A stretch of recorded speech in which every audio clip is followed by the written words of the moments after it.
muy bienvenidos a un nuevo capítulo con nosotros de Gente Titánica y estamos aquí un día más para mostraros todo lo que no se ve de la discapacidad.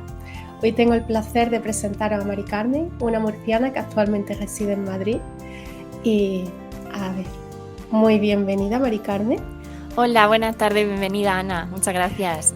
Lo primero, darte a ti las gracias por compartir este ratito con nosotros y más un día tan especial que hoy es un cumplemes para ti. Ahora contaremos un poquito. Efectivamente.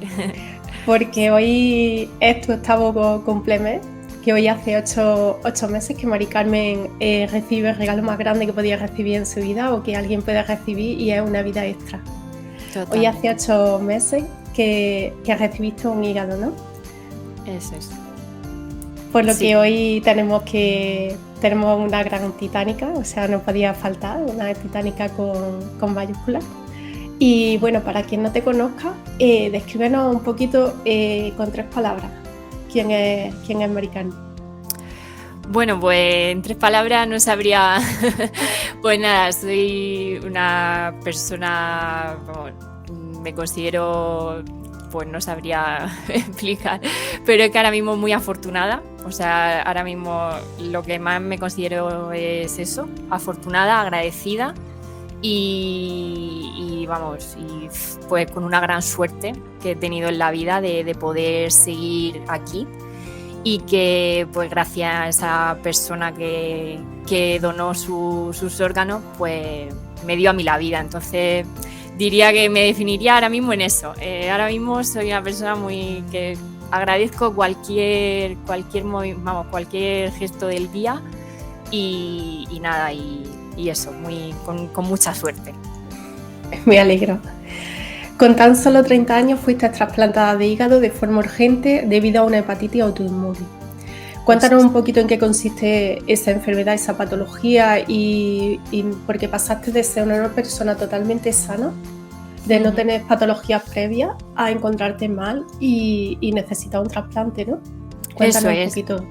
Efectivamente, pues nada, yo estaba, como bien has dicho, sana, no tenía aparentemente ninguna enfermedad, nada destacable, y de un día para otro empecé a encontrarme muy mal y ya pues esto fue un lunes, me encontré mal y miércoles fui a urgencias porque ya estaba con náuseas, vómitos y me puse muy amarilla del color de piel. Entonces ya pues fui a urgencias, me hicieron allí una analítica y efectivamente vieron que el hígado estaba muy mal. Era una hepatitis porque el nivel que tenía ya de gravedad del hígado, de que no me funcionaba directamente, pero no sabían qué tipo de hepatitis. Entonces ellos tenían que intentar averiguar qué tipo de hepatitis era para poder poner medicación o poder atajarla de alguna forma. Claro, porque para que la gente lo sepa, hepatitis, en resumidas cuentas, es inflamación del hígado. Eso es. Y se puede producir por muchas cosas, que normalmente lo asociamos a un alcohol, a una bebida extrema, o a una medicación, pero puede ser causante de muchas formas.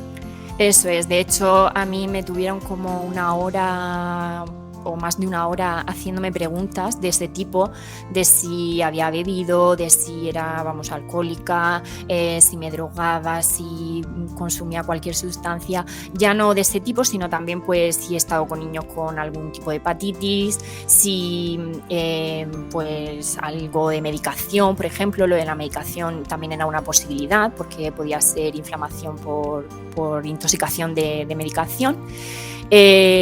Pues es que eran miles de cosas. Y había tomado algo de herbolario, de cosas de batidos, de cosas de pues para adelgazar o proteína, eso es, cualquier tipo de, yo no sé, la de preguntas es que ya ni me acuerdo casi, pero más de 1 hora comentando para ver si llegaban a eso es, a la causa de la hepatitis.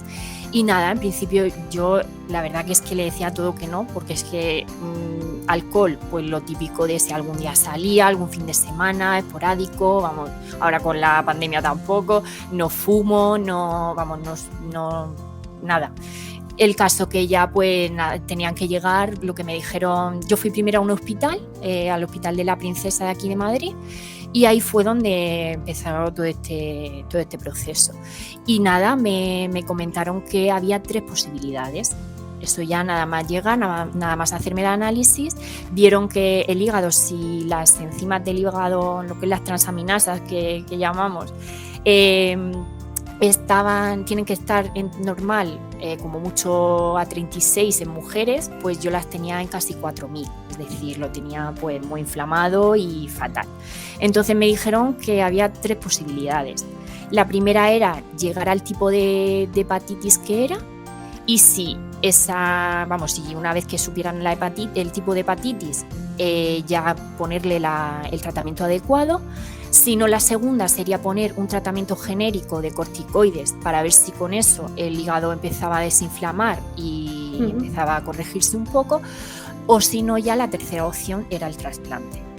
Claro, cuando te dicen eso, que de un día para otro tú estás bien y te encuentras bien, porque hay mucha gente porque te encuentras mal y ya está. Claro, efectivamente. No te espera. Eso es, me encontraba mal, yo pensaba que era el estómago de la medicación que estaba tomando, de hecho, por una hernia discal que tengo, y pensaba, digo, pues algo que me ha sentado mal o algún virus, pero no.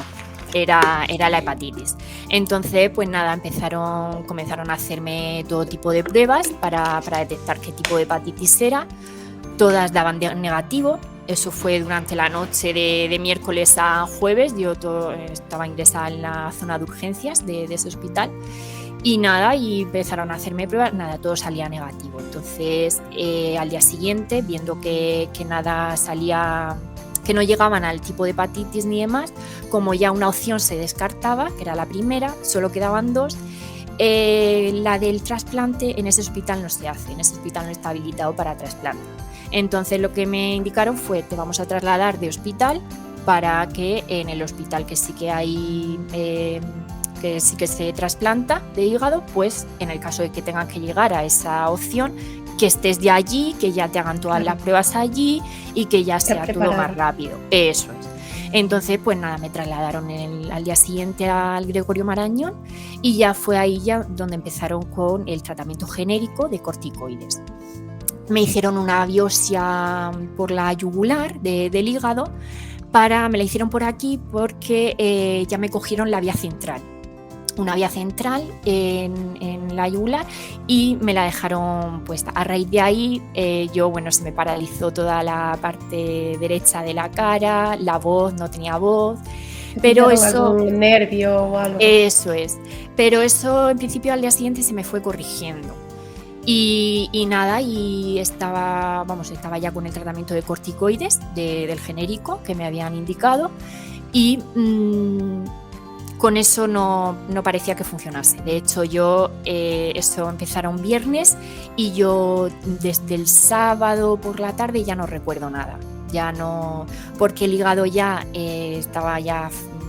no funcionaba nada, entonces todas las toxinas del propio cuerpo que el hígado no filtraba se me fueron al cerebro y entonces me dio una encefalopatía hepática.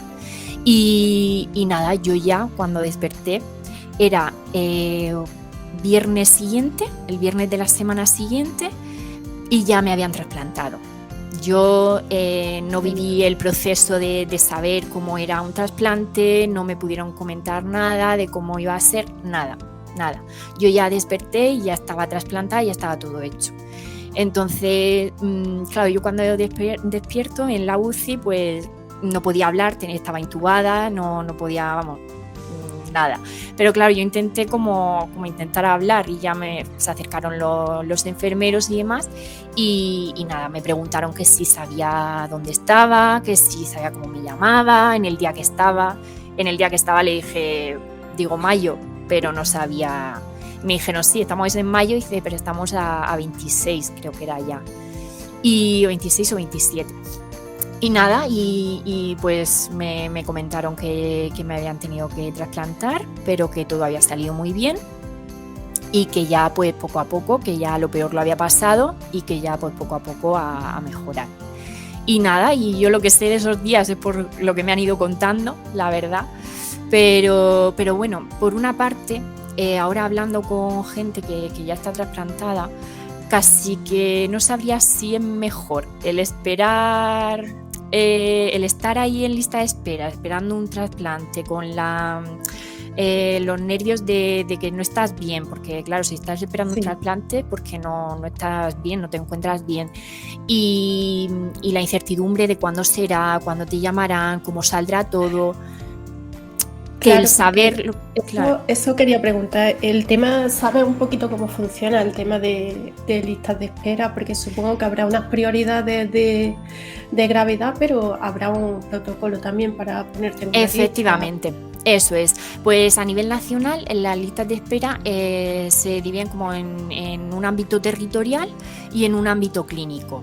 Siempre precede lo que es el ámbito territorial, porque los órganos fuera de un cuerpo no duran muchas horas, entonces prefieren siempre pues que sea cercano a la zona donde una persona, un donante, ha fallecido, o bueno, pueden ser donantes vivos en el caso de riñón o médula ósea, pero bueno, normalmente para órganos sólidos suele ser, excepto riñón, suele ser por fallecimiento. Entonces, pues prefieren eso, que sea la zona donde esté esa persona fallecida. Luego, dentro de ahí, una vez que están dentro de la zona del territorio, evalúan lo que son el peso y todo eso para los datos clínicos, lo que es como decir... Que cuadre un poquito el órgano con el tamaño con la persona. Efectivamente. Por así decirlo. No es lo mismo que sea un niño y que haya muerto, haya fallecido un adulto. Una persona mayor, eso es, efectivamente, por el grupo compatible, que no me salía la palabra, perdona. Era, pues eso, compatible, que sea compatible con esa persona, por grupo sanguíneo y luego ya por peso, por altura, por vamos, lo que es datos más clínicos y también la gravedad. Dentro de esa lista de espera pues entra un poco la gravedad. Luego está lo que a mí me pasó, que fue urgencia cero, que una urgencia cero es cuando el cuerpo no aguanta más de 48 horas sin que sea trasplantado. Entonces lo que se hace... Total, entonces lo que me pasó en mi caso fue que como no podía aguantar, el lunes, que ya fue cuando más grave estaba, me metieron en esa urgencia cero, y eso lo que quiere decir es que a nivel nacional estoy como la primera, por así decirlo, es decir, cualquier órgano, en este caso hígado, cualquier hígado de España que sea compatible conmigo, que fuese compatible conmigo, lo enviaban a Madrid para podérmelo poner. Todo esto es una gestión a nivel de la Organización Nacional de Trasplantes, de todos los hospitales de trasplantes, y bueno, y fue la verdad que es una cosa muy, que está muy bien organizado y está genial, porque es que a mí me pusieron en lista de espera el lunes y yo de martes a miércoles ya me habían trasplantado, y antes de eso yo había eran compatibles, pero no llegaban a ser del todo válidos. Unos 5 hígados más, es decir, yo antes de que me pusieran el que llevo ahora, llegaron 5 hígados que eran compatibles conmigo, pero al llegar y analizarlos no estaban en el estado que ellos querían para poder seguir. Tiene que estar el órgano en buenas condiciones para poder ponerlo. Entonces, pues nada, esas serían un poco la zona. Luego está el ámbito clínico, que el ámbito clínico pues es eso, la urgencia. Pero siempre se mira lo que es antes el ámbito territorial. Dentro de la lista de espera es el ámbito territorial, y ya pues en casos de urgencia, como en este caso urgencia cero, que ya es en cualquier sitio de España, lo trasladan a quien lo necesite, porque ya si no lo podría contar. Entonces, pues eso es un poco cómo se manejan las listas de espera. Sí, desde aquí aprovechamos para felicitar a todo el equipazo que hay detrás de trasplantes, porque España siempre está casi en la... Sí, somos un referente. Sí, que es referente más mundial. para estar orgullosos de los trasplantes que hay. De hecho, tengo por aquí cifras y simplemente del año pasado, o sea, se realizaron 2.950 trasplantes renales, Ujú. 1.078 hepáticos, 362 de pulmones, 302 cardíacos, 82 de páncreas y 7 intestinales, más aparte otros tipos de trasplantes De que trasplante. se... Ujú.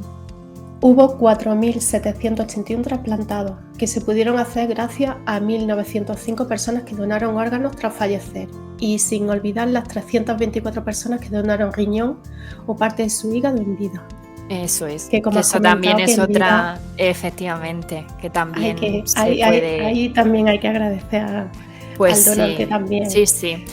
Y simplemente incluso yo ahora soy consciente de que incluso con la donación de sangre, porque a mí, por ejemplo, también me tuvieron que transfundir, entonces, pues es que es muy importante, o sea, tanto cualquier tipo de donación, ya no Exacto, solo pero de es órganos que sólidos, en cualquier operación a mí me operan efectivamente, muchas veces, y yo en las operaciones, por ejemplo, de cadera, se pierden muchas unidades de sangre, y a lo claro, mejor a mí me tienen que poner en una operación 4 unidades, y claro, después de la operación me tienen que poner 2 o 3. claro, Y si no me ponen también otra más de refuerzo, entonces te salvan la vida. Y luego eso ya es. no solamente órganos, sino que hay muchas partes de nuestro cuerpo que también, que es como te he comentado antes de empezar, a mí me han trasplantado huesos. Ujú. Hay también trasplantes de huesos. Evidentemente no te van a salvar la vida, a lo mejor no la vida como tal, como te la han salvado a ti, Mejorar la pero calidad de vida, intentar exacto, mejorar, eso es, pero me han dado la posibilidad de que ahora mismo pueda mantenerme sentada. Entonces, pues, y eso es claro, muchísimo.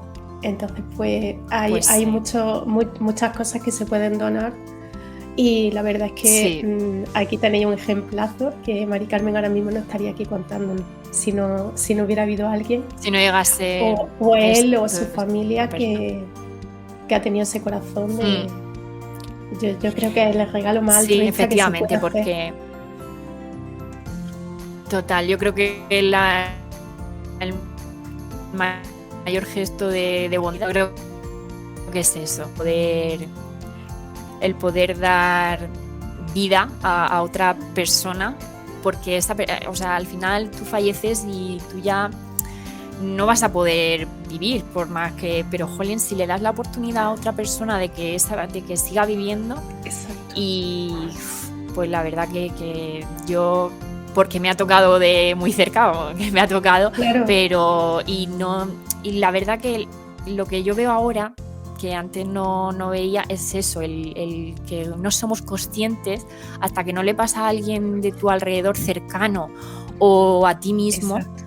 el ser conscientes de lo importante que es el donar, pues como te he dicho, cualquier tipo de cosa, incluso sangre, o sea, que es un momento, por así decirlo, y que no te cuesta nada el ir, y que yo creo que no lo hacen más gente por el miedo a lo mejor al no saber a lo que se enfrentan, por ejemplo, el trasplante de médula ósea, donar médula ósea o donar cosas que no... Luego también se hablaba Exacto. mucho del donar los órganos, y que te lo hacían como en vida. Yo eso lo he escuchado alguna vez, de que tú donabas los órganos y como que los tenías que donar viviendo, y en realidad no es así, o sea, tú no te enteras de cuando donas los órganos. Tú ya de hecho tienes o una muerte cerebral o una muerte cardiorrespiratoria. Entonces, De hecho, suelen ser muertes que se realizan en el hospital, porque tienen que estar, como tú has dicho, efectivamente, un esto es, mantenimiento muy preparado de ese órgano para mantenerlo sano y activo el máximo de horas. Y efectivamente, ahí es verdad que se hace un poquito duro para la familia de cuando desactiva a la persona, cuando hay una muerte cerebral claro, y eso, pero quizás cuando más puedes donar. O sea, eso cuando es, mayor puedes hacer un beneficio a otras personas. eso es. Y Ujú. a lo mejor no es agradable en ese momento el tener que tomar una decisión, simplemente por tomar una decisión, porque son momentos muy delicados. Claro, claro, Y Eso quería preguntarte, quizá una pregunta un poco dura, pero es una cosa que yo me he preguntado siempre. Estás en la posición esa de estar esperando un órgano, pero a la vez lo que significa, tiene que ser Sí, un poco duro ese proceso. ¿De ese sí, proceso te hablan en el hospital? ¿Tenéis un apoyo psicológico? Porque no debe sí. ser fácil esa gestión. Eso es. De hecho, yo porque no viví el antes, pero sí que después, cuando yo desperté, vamos, yo ya estaba en planta, a mí venía una enfermera y siempre todos los días, ¿cómo estás? ¿Cómo te encuentras? ¿Cómo estás? Siempre. Y hablaban mucho conmigo. Y es verdad que si una cosa tengo que agradecer también es que tanto a nivel de enfermeros como médicos, como los cirujanos, auxiliares, cualquier persona de, por lo menos la unidad de trasplante, que es donde yo he estado, psicológicamente te ayudan muchísimo, ellos mismos. Y de hecho, ¿Verdad? si no, te decían que pidieras esa ayuda, porque ellos la tenían allí y te podían ayudar, vamos, podía venir un psicólogo y te podía ayudar. Yo lo que pasa que yo creo que no he sido consciente de todo hasta Claro, después, porque no he pasado ese proceso. Entonces ahora es cuando más bajones estoy teniendo, o sea, a lo largo de los meses es un poco como jolín, y efectivamente el pensar que alguien ha muerto y te ha dado a ti la vida, pues es un poco claro, duro es en ese que aspecto yo es que siempre lo he pensado cuando lo vemos sobre todo en series de estas médicas y tal. sí, Digo, no se paran a pensar, o sea, siempre ven en la parte del receptor, pero ahí también hay un donante que tiene que fallecer eso y es, entonces él está en una lista. El eso estrés es, que genera eso, que creo que tiene que ser lo peor. sí, Está en una lista esperando a que haya un accidente, a que haya claro, alguien que fallezca. es duro, sí, sí, No tiene que ser fácil. O en tu no, caso, bueno, tu familia, que no sé quién tomó las decisiones y bueno, supongo que cuando firma un poquito como que el médico actúe cuando tú ya no claro. estás bien. Eso es, sí. De hecho, en este caso, yo no estoy casada, entonces mi chico no podía firmar. Cuando pasó todo esto, mis padres vinieron, vamos, y estuvieron aquí. Y claro, en un principio decían, es que lo que tengáis que hacer, o sea, lo que tengáis que hacer, hacerlo. Yo firmo lo que tengáis que hacer. O sea, porque es que en esos casos está tan, pues, mal, por así decirlo, de que no, pues que ya es como lo dejo en tus manos al final. Claro, Pero mucho bloqueo, efectivamente, muchas emociones, mucha claro, información. claro, eso es. De hecho, luego me decían, por ejemplo, me comentaban algunos médicos, pasaban, ¿cómo está tu madre? Porque tu madre era la más afectada, era la que de hecho se quedaba bloqueada, como llegaban órganos y no, al final siempre les llamaban y le decían, no, este no, vamos a esperar al siguiente, no, este no, vamos a esperar al siguiente, y así hasta Hombre, el es que sexto está en hígado. una contrarreloj. Claro, pues era mucho nervio, mucha tensión el decir, jolín. Pero claro, el hecho ese de estar esperando vamos a esperar, los médicos a lo mejor mismos le decían, no os vayáis porque ha llegado un hígado, vamos a ver si es compatible y en cuanto lo sepamos os decimos y claro, y ya salían que no, que este no. Venga, pues nada, pues vámonos a casa y así.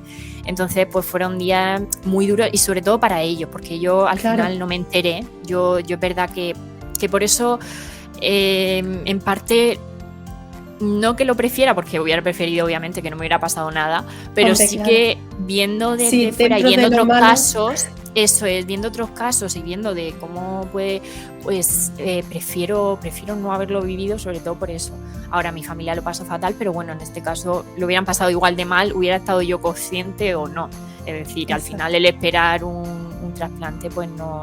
Y No, claro, y no luego por tiene que la ser. parte, eso, por la parte del donante, pues también lo pensaba mucho, porque decía, jolín, igual que yo hoy, por ejemplo, estoy celebrando que hace 8 meses que me trasplantaron y que sigo viva y que estoy muy bien gracias a esa persona, su familia estará pues no celebrando precisamente, estará llorando esa pérdida. Entonces es un poco ahí, se te coge un poco el corazón de decir, jolín, es duro, o sea, es muy duro Sí, el pensar eso y Y como te comentaba, yo estoy siendo más consciente ahora, porque yo en un principio eran muchas emociones, fue mucho todo, luego también la medicación afecta mucho. De recuperarte, porque eso quería también preguntarte. El tema de la recuperación, o sea, cuando hay un trasplante existe el tema del rechazo. Eso Ahí supongo que eso se trata con algún tipo de medicación. ¿Tuviste riesgo? ¿No tuviste riesgo? Explícanos un poquito. Sí, eso es. Pues mira, en este caso, Ana, yo he tenido dos amagos de rechazo, por así decirlo, después del trasplante. Uno fue en junio, a los 15 días de haberme dado el alta. Yo tenía que ir todas las semanas en un principio a hacerme una analítica para ver cómo iba. Entonces la primera semana siguiente bien, pero en la siguiente tenía otra vez las transaminasas muy altas. Entonces mi riesgo en este caso era mayor, porque al haber sido una hepatitis autoinmune, que creo que no lo he explicado antes, la hepatitis autoinmune al final es que tu propio cuerpo rechaza ese órgano, es decir, lo inflama porque como hay ahora mismo muchísimas enfermedades autoinmunes y demás, que es el cuerpo el que sí, decide que esas células o ese tal no las quiere, son malas, igual que si fuera una bacteria o cualquier Eso es. Entonces, claro, después de un trasplante que el cuerpo al final detecta que ese órgano no es el tuyo original, pues claro, hay mucha más probabilidad, más riesgo de que sea rechazado. Entonces, pues como te comento, a los 15 días volví a un análisis. Yo me encontraba aparentemente bien, pero los análisis no decían lo mismo. Entonces tuve que volver a ingresar y en este caso, siempre cada vez que ingreso por algún amago de rechazo, te hacen la mayoría de pruebas que se puedan hacer para descartar que vaya a más o que sea algo más grave o cualquier cosa. Y al final con medicación simplemente, es decir, aumentando lo que es la inmunosupresión, que es la medicación que tomamos de por vida los trasplantados, que es como para matar, por así decirlo, las defensas del cuerpo para que no ataquen a ese órgano, al órgano donado. Entonces, en este caso, pues a mí con más medicación me pusieron otro tipo de inmunosupresión y con esa se fue regulando. Y ya pues nada, en una semana me lo habían controlado y ya ya bien. Y luego en septiembre volví, un día empecé a tener vómitos y malestar. Y claro, yo me asusté obviamente porque eran los síntomas que había tenido antes. Entonces, y de hecho, claro, entonces me tocaba de hecho ir a revisión la semana siguiente, pero no me esperé. Directamente les llamé y le dije en las condiciones en las que estaba y a verlo. Y efectivamente pues fui y tenía otra vez las transaminasas muy altas. Entonces me volvieron a ingresar y ya ahí me pusieron una prótesis en la vía biliar porque parecía... la vía biliar del donante era como más ancha que la mía era más estrecha. Entonces al pasar de un lado a otro la sangre pues no fluía bien y puede ser que por eso pues el hígado se inflame al no... Entonces me pusieron una prótesis, hay como un stent, un muellecito para abrir mi vía para que fluyera ya todo bien. Y nada, y ya desde ahí ya no ha vuelto, de momento toco madera, todo bien.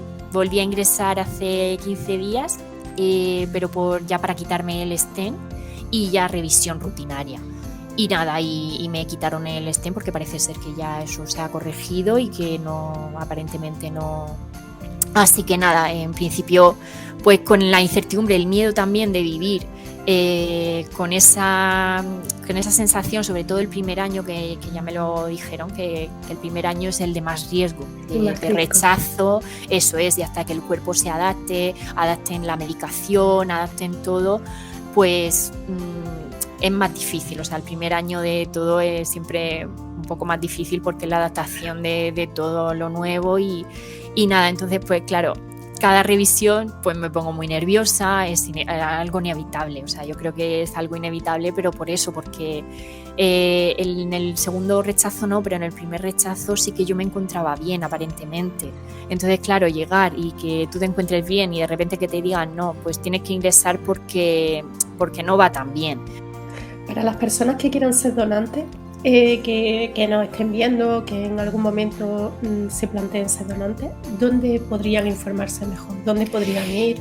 Sí, pues en este caso en la página de la Organización Nacional de Trasplantes, la ONT, es ont.es, si no recuerdo mal, Sí. la página, ahí aparece toda la información acerca de trasplantes, es decir, lo de las listas de espera, lo de la donación, lo demás. Hay un apartado que pone hazte donante o tarjeta de donante de órganos o algo así. Entonces ahí le das y la página se llama Eres Perfecto para Otros, si no recuerdo mal, sí, eresperfectoparaotros.com, y ahí te puedes registrar como donante de órganos. No obstante, sí que lo quería comentar porque es verdad que siempre tendemos pues tengo que ir a hacerme donante de órganos, y no, realmente no es así, porque lo que prevalece ante todo es que tú como persona se lo comentes a tus familiares, que son ellos los que van a tener que firmar el día de mañana como que tú puedas donar. Entonces, hay que decirlo siempre a los familiares, porque de hecho, el que tú tengas la tarjeta de donante o el que tú te hayas inscrito como donante de órganos no significa nada. Es decir, ante la ley de trasplantes, lo que prevalece siempre es la información y lo que tus familiares aporten. Entonces, diciéndolo a ellos, obviamente sí que si tienen la tarjeta de donante, con Claro. ello ya tus familiares saben que quieres donar, entonces pues si tienes la opción de poder donar, pues lo suyo Sí, es que pero que digan es que bueno sí. que uno vamos, generalmente normalmente con tu pareja o tal lo sueles hablar y eso, Eso es. o cuando ya llega a una edad, pues que lo comentes a tu hijo, que lo comentes en casa, que se hable, para que los demás Efectivamente. quieran saber lo que quieras hacer el día de mañana con tu cuerpo. Eso es, porque al final como te digo, es la firma de los familiares la que es válida, porque no, al final lo de la tarjeta es un mero trámite, por así decirlo, más pues que esté ahí puesto, por así, como Sí, se ha sí quedado que como un poco anticuado, por así eso es, decirlo. sí, eso es, porque Obsoleto. de hecho es que según la ley de trasplante, todo el mundo que no se haya negado a decir yo no quiero ser donante de órganos, aunque no hayas dicho que sí, pero el no decir no, ya eres donante. Es decir, si tu familia, por ejemplo, no saben si tú has querido ser donante o no, y tú en ningún momento has dicho nada, y tienes la opción de donar, lo suyo es que si tus familiares dicen que sí, tú dones esos órganos, aunque tú no hayas dicho nada como que quieres ser donante. Pero sí que ante la ley siempre prevalece el sí en este caso, que es lo que, vamos, si puedes donar y no has dicho que no. Si Claro. tú te niegas a Es ser un donante, poquito- eso sí, pero... Es un poquito como pasa con la donación de médula que has comentado antes. Tú puedes inscribirte en la lista, te hacen una analítica de sangre simplemente por el tema de compatibilidad, entras en un listado, pero si el día de mañana te llamasen y tú por lo Y que no sea quiere- no quieres donar o ya no puedes, no Eso pasa es. nada, nadie te va a exigir nada, nadie te va a Efectivamente. reprochar nada ni nada.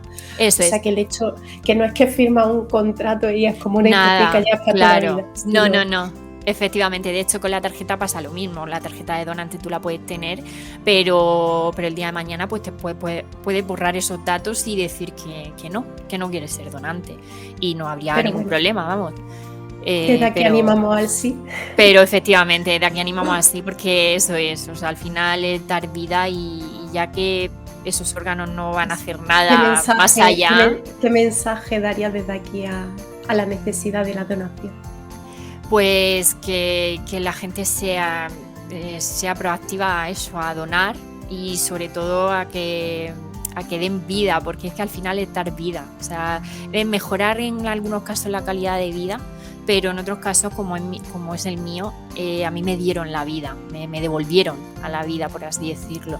Entonces, si tienen la oportunidad, en este caso de donar sangre o de donar médula ósea, o que eso lo pueden hacer en vida, pues es un gesto muy bonito, o sea, es que yo creo que es el gesto más bonito que una persona puede hacer a otra, y totalmente altruista, y yo creo que es una cosa muy importante que no tenemos ahí en el día a día, por así decirlo. Si no nos toca a alguien cerca, no es algo que lo suelas, pero que sí que habría que darle más visibilidad en este caso al decir eso, el comunicar que quieres ser donante, para que el día de mañana cualquier persona pues pueda aprovechar. Y al final yo lo que pienso también un poco es que esa persona, aunque haya fallecido, sigue viviendo un poco en mí. O sea, yo al final también vivo un poco por esa persona, eso es, y intento vivir mejor, intento cuidarme más, intento todo, bueno, aparte porque obviamente dure el trasplante y yo viva mejor, pero se lo debe a esa persona. Efectivamente, eso es, como que yo le debo a esa persona, ya que él me ha dado la vida, pues yo el cuidar una parte suya, porque al final entonces es una cosa muy bonita y vamos, como digo, donar da vida, y hay que hacerlo. El haber tenido otra oportunidad con la vida te ha cambiado en algo en tu día a día, en tu forma de ser, en ti. Pues sí, totalmente. Hoy en día yo vivo o sea, a mí la vida, lo que me dijo el 2022 fue vive el día, porque no sabes mañana lo que puede pasar. No sabemos en ningún momento, por muy bien que nos encontremos y por muy bien que estemos, no sabemos el día de mañana lo que puede pasar. Entonces sí que vivo muy al día. De hecho, no suelo hacer planes a largo plazo ya, porque de hecho cuando yo salí del hospital, el primer rechazo había quedado pues lo típico de la gente quiere verte, los familiares más cercanos y tal, y había quedado pues varios días así, venga, pues un día, como estaba más inmunodeprimida, no podían venir todos a la vez por si acaso, eso es. Y siempre pues hacía como unos planes como de, venga, un día uno, un día otro, así. Y cuando me ingresaron fue como la vida otra vez te ha dicho que no planees nada, que si ese día pueden ir a verte, genial. Si ese día tú puedes, lo hagas, porque no sabes lo que va a pasar mañana. Yo de hecho en el segundo trasplante, que mucha gente me decía, mi madre por ejemplo, me decía, muchacha, estás loca, ¿cómo te vas a ir? Yo tenía un concierto un día, el día que me dieron el alta, de hecho, me dieron el alta del segundo rechazo, y yo esa noche tenía un concierto con mis amigas, venían unas amigas de Murcia y demás, y yo ese concierto era una cosa, vamos, sabíamos sacar las entradas un año antes, porque era un grupo que no solía venir mucho, que es extranjero y demás, y bueno, y yo dije, me han dado el alta y hoy puedo ir al concierto y voy a ir al concierto, porque quiero vivirlo, porque hay que vivir el día y hay que vivir el momento y decir, si hoy puedo, lo voy a hacer, porque no sé mañana si voy a poder hacerlo. Pues entonces, espero que lo disfrutaras al máximo. Pues sí, la verdad que sí, fue un subidón, porque efectivamente acababa de salir, y es que es eso, o sea, a mí lo que me ha enseñado la vida, lo que me ha cambiado en estos 8 meses es a eso, a vivir el día, y lo vives con mucha más intensidad, y en cualquier momento que te encuentres así un poco más decaída, pues piensas en ello, porque hay momentos de todo y es inevitable, y que es normal y que lo tenemos que tener para tirar para adelante, yo creo.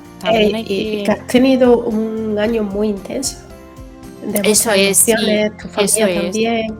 Y eso el cuerpo al final tiene que gestionarlo. Y si en un momento la adrenalina te saca, pero luego viene, como digo yo, el relax. Efectivamente. Bajas la guardia y al final la salud mental está ahí.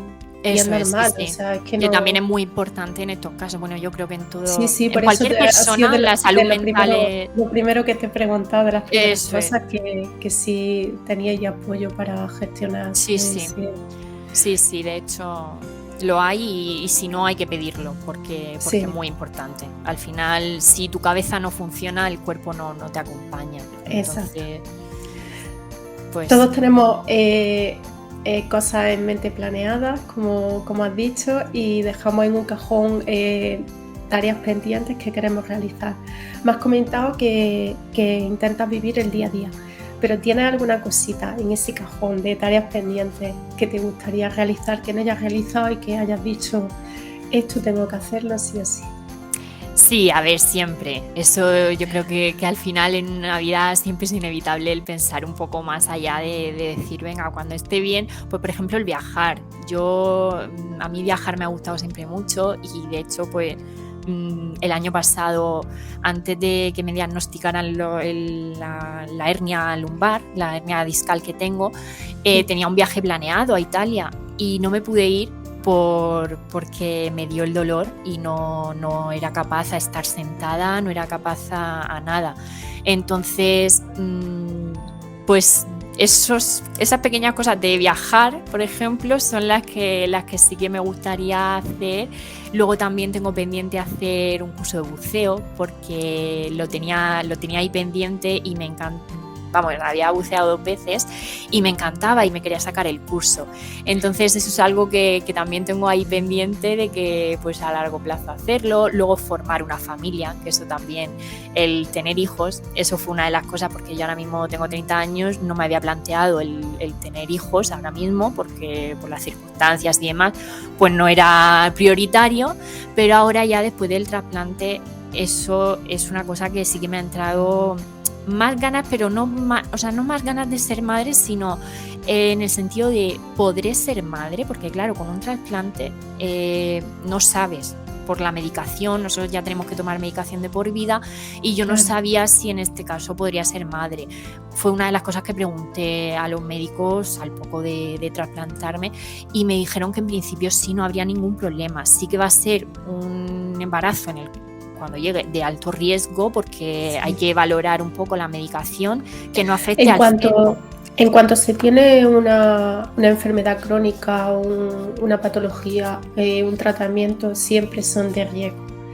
O sea, eso es. Siempre hay que tener una vigilancia encima, hay que tener un control de medicación, hay que tener... Pero por eso, o sea, si el médico te dice que sí, es que sí, o sea, claro. Porque ellos no se suelen pringar en el sentido de efectivamente. No, de hecho conozco a una compañera trasplantada porque a raíz de todo esto, pues claro, en el hospital también a nivel psicológico me han ayudado poniéndome en contacto con varias chicas jóvenes también trasplantadas de hígado hace ya más tiempo para hablar con ellas y pues comentar cómo es su vida después del trasplante, porque claro, yo cuando me desperté no sabía qué me iba a esperar, la vida, qué me iba a deparar, qué iba a poder hacer, si me iba a limitar. La experiencia de iguales y tal, en general, en todas las experiencias ayudan un montón, porque a raíz de todo esto creaste el perfil de Instagram para dar visibilidad también. Efectivamente. Que quiero citarlo, que te llamas Trasplantada Hepática. Y lo creaste con esa función, con esa función de visibilidad. Sí, eso es, para visibilizar la donación de órganos y también para eso, para conectar un poco con más trasplantados en este caso, que cada uno al final comentándonos cómo les va ayuda mucho. A mí me ha ayudado muchísimo el hablar con más chicas y más gente que está trasplantada de hígado y que me han dicho, es que llevo 10 años, llevo 6 años, llevo 2 años y estoy genial y de verdad que lo que quieras, lo que te propongas lo vas a sacar adelante. A mí eso me da muchísimo ánimo y de verdad que es lo que más agradezco de haberme hecho ese perfil, haber dado el paso de crearme ese perfil para conocer a todas estas personas. Y también hay otras que han sido trasplantadas recientemente, hace 1 mes, 2 meses, que me escriben, oye, ¿qué tal? ¿Cómo es el proceso? Estoy en lista de espera, algo que me puedas decir, que me pueda ayudar, que me pueda... Y te sientes también más válida en el sentido de decir, jolín, es que puedo ayudar a otra persona que va a pasar por lo mismo, a que se tranquilice un poco y a darle ese ánimo que necesita. Ese miedo que pasaste tú también, que otra persona pues lo tenga más suave. Efectivamente, eso es. Entonces, pues la verdad que es una de las mejores cosas de pasar así esto.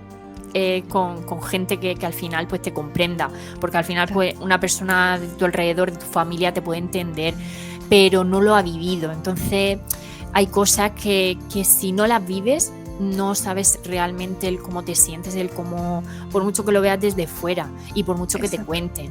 Mientras no lo vivas yo creo que no eres 100% consciente. Entonces conocer a gente que ha pasado por lo mismo, la verdad que alivia mucho y te tranquiliza. Y cuando tienes algún miedo o algo que te ronda por la cabeza de cualquier cosa, pues se lo comentas y esta persona te dice totalmente normal o nada, o coméntalo a los médicos por si acaso, y ya te quedas más tranquila. La verdad que el tener a alguien que te apoye, que sepa lo que es. Pues ¿quién es tu persona titánica? ¿O tus personas titánicas? Pues mis personas titánicas. Pues mi persona titánica diría que por un lado estaría mi abuela, que mi abuela ha sido una gran luchadora. De hecho, falleció en marzo del 2022 y a mí me pasó todo esto en mayo. Yo la tenía muy presente, de hecho es que no puedo hablar porque es que me emociono muchísimo. Mi abuela ha sido siempre ha sido mi madre, mi segunda madre, por así decirlo. Y me he criado con ella y al final pues he estado muy unida a ella. Y justo es que falleció en marzo y a mí me pasó esto en mayo, entonces también lo he llevado ahí un poco. Y ella era mi persona titánica. Ella ha pasado de cosas, de enfermedades, y murió al final con 90 años y de un día para otro. Y como ella quería morir, porque al final ella no quería sufrir, por así decirlo. Bueno, no sabemos si sufrió un poco en vida, pero ella hasta el último día estuvo haciendo de comer, cosiendo, haciendo de todo. Y no, ya te digo, no se derrumbaba, y con 90 años, después de todo lo que había vivido, que no vivió enfermedades graves como tal, pero sí que, por ejemplo, una vida dura. Una vida muy dura, muy trabajadora, una pierna casi se la amputan y al final con un estudio clínico, con un estudio que hicieron con ella, porque no tenían previsión, podían estudiarlo, podían hacer como un ensayo clínico con ella para probar si con células madre se la podían salvar. Y ella dijo, pues antes de que me la corten, prefiero intentarlo. Y ella ya tenía 80 o no, 70 y tantos años, o sea que ya era mayor, pero se enfrentó a eso, al ir todos los días al hospital a ello, y llevaba una máquina encima para ir regenerando toda esa carne muerta que tenía en la pierna y que la pudiera, pasó muchísimo. Y ella, como te digo, hasta el último día vivió muy entera, fuerte y titánica, como tú dices, muy entera para tirar para adelante. Y la verdad que yo diría que ella ha sido mi persona titánica, mi referente. Pues una gran titánica. ¿A quién te gustaría ver en otro capítulo de Gente Titánica? ¿A quién crees que debería de pasar por aquí? Pues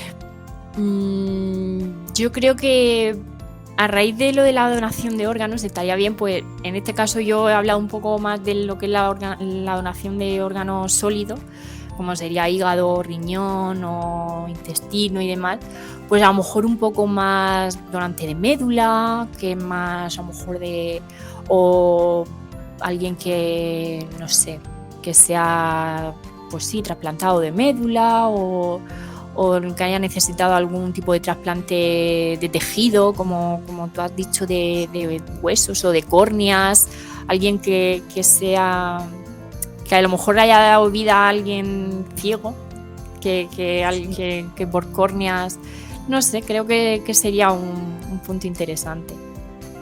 Alguien... Os queda apuntado.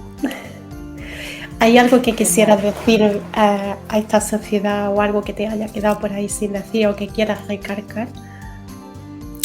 Pues en principio recalcar eso, que vivamos el día, que aunque ahora la vida nos haya puesto ahora o desde siempre, seamos en este caso discapacitados, como ya somos por cualquier tipo de discapacidad, ya sea física o orgánica, pues que vivamos el día con la mayor alegría y con la mayor positividad, porque yo creo que al final el tirar de la mente, el poder de la mente también es muy fuerte. Entonces, pues eso, el animarles y el que sigan adelante, porque aunque en esta vida nos haya tocado luchar con cosas difíciles de salud y demás, pero la suerte que tenemos de seguir, de poder seguir un día más, aunque sea un día más. Y ese día no lo debemos desaprovechar sino tirando para adelante y siendo positivo y pues eso, que al final nos podemos proponer muchas cosas que la discapacidad al final no nos limite mucho, que intentar que podamos seguir haciendo una vida normal, entre comillas, que intentemos ser... Que para mí una discapacidad es ser normal también, pero el hecho de que la sociedad lo vea también como persona normal y lo acepte y sea adaptado a la sociedad. Como claro, una que es más, un poco final... lo que pretendemos desde aquí, o sea, mostrar todo eso que no se ve, pero también eso lo que es. no se ve es todo lo que se hace con una discapacidad. No es el concepto, que muchas veces tenemos un concepto de una enfermedad, de una discapacidad y no es real. O por lo menos ya no es real. Sí, ya no es una persona que se arrincona en una esquina, en un cuarto encerrado y ya está, ¿no? Eso es. De hecho, es que hay que hacer, vamos, que adaptarlo a la vida, porque es que aunque haya poca gente, esa persona tiene que ser aceptada en la sociedad y como uno más, porque es que al final somos personas todos y todos tenemos el derecho a vivir y nadie ha elegido el estar así, nadie ha elegido... Y que cada persona, o sea, si te fijas, cada vez va a haber más discapacidades y que cada persona está discapacitada en un aspecto, por así decir. O sea, que todo el mundo tiene limitaciones. Sí, total. Si nos fijamos, porque al final discapacidad como tal, muchas veces depende de las trabas que te pongan en tu día a día. Efectivamente. Puedes llegar hasta ahí. Pero eso es, sí, totalmente. Pues muchas gracias por todo este ratito, por enseñarnos un poquito más lo que es la vida de un trasplante, a dónde van esos órganos que decidimos donar, tanto nuestros como de nuestros familiares. Animar desde aquí a que sí a la vida, sí a la donación. Recordar las páginas ont.es y eresperfectoparaotros.com. De todas maneras luego los pondré para que la gente los pueda apuntar, teléfonos, todo. Recordar que pueden encontrarte se me ha ido ahora el nombre. En trasplanta hepática. Sí, trasplanta hepática. Es que no me acordaba si era de un lado o de otro. De todas maneras también lo pondré por aquí para que te sigan, también encuentren incluso gente que no tiene la experiencia del trasplante, pero que tengan curiosidad o que tengan familiares que han sido donantes, o todo el mundo yo creo que está invitado para aprender un poquito más. Eso es, efectivamente. Muchas gracias por este ratito, por este esfuerzo. Nada, pues muchísimas gracias a ti, sobre todo por dar visibilidad a todo esto y nada, y que siga para adelante y que poco a poco entre todos podremos llevarlo y gestionarlo mejor, que la discapacidad no sea un límite, sino algo para luchar. Pues nada, muchísimas gracias a ti.